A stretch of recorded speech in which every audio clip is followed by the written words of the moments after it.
নমস্কার সকলকে, সকলে কেমন আছো? আশা করছি সকলে খুব ভালো আছো। তোমাদেরকে আরও একবার স্বাগত জানাই এক্সাম অফ বাংলা ইউটিউব চ্যানেলে। তোমরা যারা এসএসসি MTS এ ফর্ম ফিল আপ করেছো তাদের জন্য কিন্তু রয়েছে বিরাট খুশির খবর। তোমাদের কিন্তু এসএসসির ওয়েবসাইটে একটি নোটিফিকেশন প্রকাশ করা হয়েছে, যার মাধ্যমে কিন্তু তোমরা এসএসসি MTS অ্যাপ্লিকেশন স্ট্যাটাস দেখতে পাচ্ছ। মানে তোমাদের এক্সাম ডেট কত তারিখে পড়েছে এবং কোথায় পড়েছে আর টাইম কখন তোমাদের। আজকে কিন্তু আমি তোমাদের এই ভিডিওটির মাধ্যমে সমস্ত কিছু আলোচনা করে দেবো, তাই ভিডিওটা স্কিপ না করে পুরো ভিডিওটা দেখতে থাকো এবং চ্যানেলে নতুন হলে অবশ্যই চ্যানেলটি সাবস্ক্রাইব করে অল নোটিফিকেশন অন করে নাও চাকরি সংক্রান্ত সমস্ত তথ্য পেতে।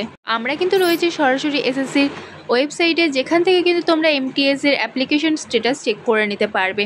আমি কিন্তু তোমাদের ডেসক্রিপশন বক্সে লিঙ্ক দিয়ে দিয়েছি, যেখান থেকে তোমরা একটি ক্লিক করে কিন্তু এরকম ওয়েবসাইটে একবারে খুলে নিতে পারবে।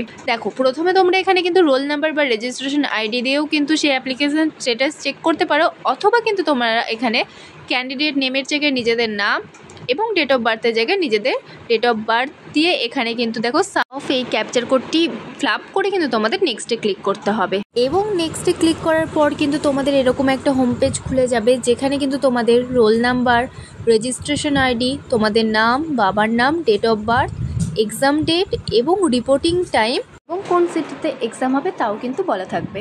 এছাড়াও বলে রাখি, তোমাদের অ্যাপ্লিকেশনটি যদি কোনো কারণে বাতিল হয়ে যায় তাহলে কিন্তু এখানে রিজন রিজেক্টের ঘরে তার কারণটাও দেওয়া থাকবে। এটাও তোমাদের বলে দিই, তোমাদের কিন্তু এক্সাম সেন্টারে তোমাদের একটি অরিজিনাল ডকুমেন্টস লাগবে, যেখান থেকে কিন্তু তোমাদের নাম এবং ডেট অফ বার্থ মেলানো হবে।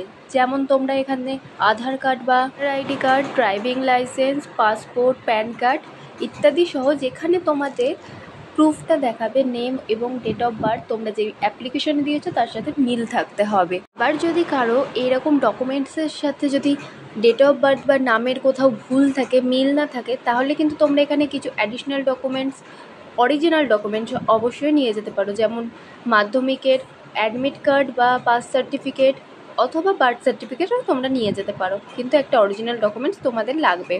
এছাড়াও কিন্তু তোমাদের রিসেন্ট তোলা পাসপোর্ট সাইজের 2 কপি ছবিও লাগবে।